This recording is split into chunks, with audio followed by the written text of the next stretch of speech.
수분이 부족한 상태와 기름이 없는 상태가 같은 개념이 아닌 거죠.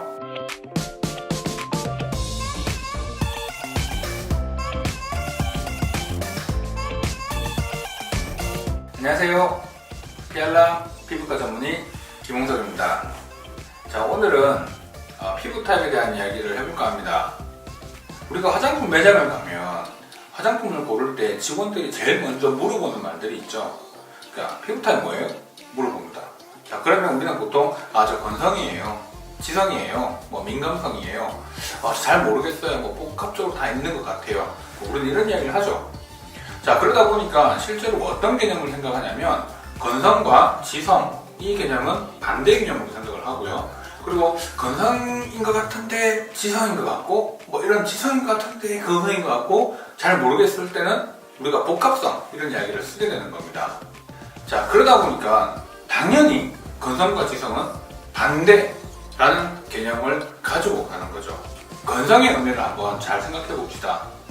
건성은 피부가 건조해져 있는 상태를 의미하는 거죠.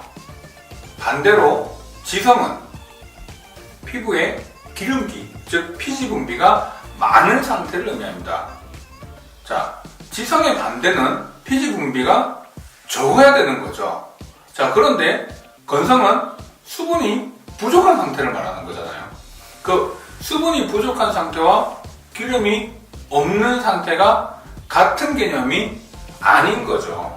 건성과 지성은 반대 의미가 절대 아니라는 겁니다.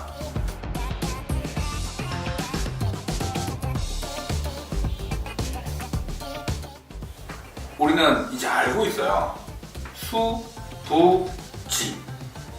자, 수분 부족형 지성이라는 단어가 최근 아주 핫하게 떠오른 이슈죠. 자, 한번 생각해보죠. 수분 부족형 지성. 자, 이 단어는 실제로 제가 듣기에는 상당히 직관적으로 들려요. 되게 신선했어요. 왜? 어떻게 일반인들이 이런 표현을 썼을까? 자, 그런데 가만히 생각해보면 오히려 전문가들은 건성과 지성에 대한 개념들이 반대라는 생각에 딱 고착가 되어 있기 때문에 이 틀을 잘 벗어나지를 못하니까 당연히 이 개념은 반대야 라고 딱 생각해놓고 가는 경향이 있는데요.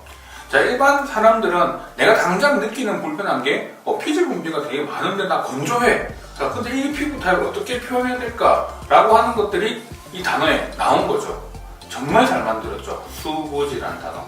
이 단어에는 수분이 부족한 건조한 상태와 피지 분비가 많은 지성이 다 들어가 있죠. 자, 그렇기 때문에 우리가 느끼는 불편한 피부 상태를 정확하게 표현할 수 있다는 거죠.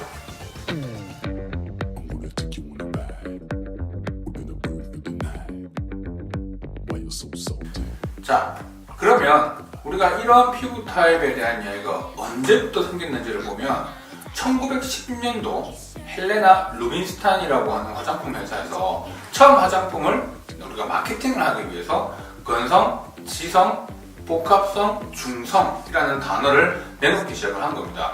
그게 무려 100여 년 동안 쭉 마케팅의 일환으로 지속이 되었죠.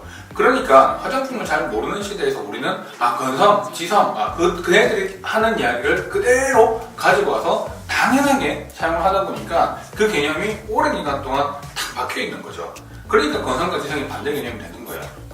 자, 이런 문제점들을 좀 해결을 하려고 하다 보니까 최근에 미국에 있는 마이애미에서 리슬리 바우만이라고 하는 그 팀에서 16가지 피부 타입으로 피부를 분류를 하기 시작합니다. 그래서 이때까지 설명을 하지 못했던 다양한 피부 상태를 분류를 하기 시작을 했어요. 자, 그러다 보니까 좀 더 명확해지기도 하고 정확해지기도 했죠. 그런데 여기에도 결정적인 문제가 하나 있습니다. 건성과 지성을 반대 개념으로 묶어놨어요. 자, 그러다 보니까 여기에서도 조금 여러 가지를 설명하기 위해서 좀 복잡해진 상태가 좀 생기거든요. 앞으로 이 부분은 좀 더 많은 팀들이 연구를 해서 좀 더 바뀌어 나가야 될 숙제라고 저는 생각을 합니다.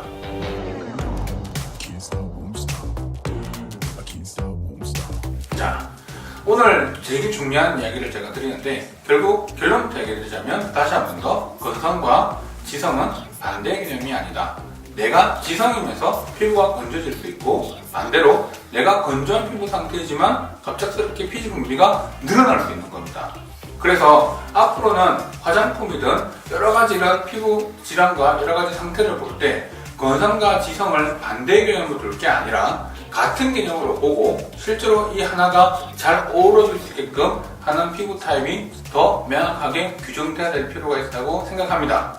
이런 부분을 통해서 앞으로 화장품 회사에서 화장품을 만들 때 좀 더 명확하게 이런 내용들을 이야기해 줄 수 있으면 더 좋지 않을까 생각합니다. 앞으로 유튜브를 통해서 피부과 전문의가 바라보는 피부, 그리고 화장품, 피부에 대한 여러가지 정보들에 대해서 여러분들과 공유를 할까 합니다. 많은 관심 주시고, 그리고 구독, 좋아요 부탁드립니다. Can't stop.